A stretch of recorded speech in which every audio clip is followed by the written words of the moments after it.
I am ready. Serbisyong totoo ng GMA News. Good morning mga kapuso. Nito pong madaling araw, ilang lugar dito sa Metro Manila ang nakaranas ng ambon. Ayon sa Pag-asa, pulo-pulong mahinang ulan lang po ito na epekto ng malakas pa rin na hanging amihan at apektado rin ang buong Visayas. Sa datos ng Weather Central, mababa ang tsansa ng ulan dito po sa NCR sa maghapon yan hanggang mamayang gabi.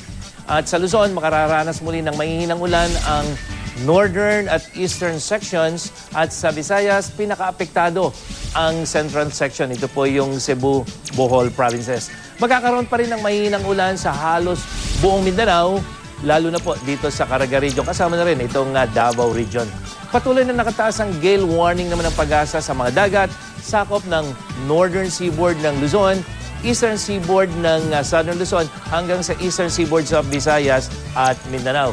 Kaya pinapayuhan ng mga mangingisda at may maliliit na sakyang pandagat na iwasan muna na maglayag o pumalaot dahil po sa posibleng matataas na alon.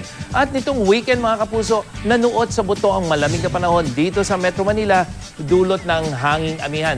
Naitala ang lowest temperature na 15.8 degrees Celsius diyan po sa Pag-asa Science Garden sa Quezon City kahapon ng umaga. At ito na ang bagong pinakamababang temperatura sa NCR mula nang pumasok ang panahon ng amihan simula pa po yan ng November 2013. At yan ang latest mula sa GMA Weather. Ako po si Nathaniel Cruz para sa I Am Ready, serbisyong totoo ng GMA News. At magbabalik po ang unang hirit.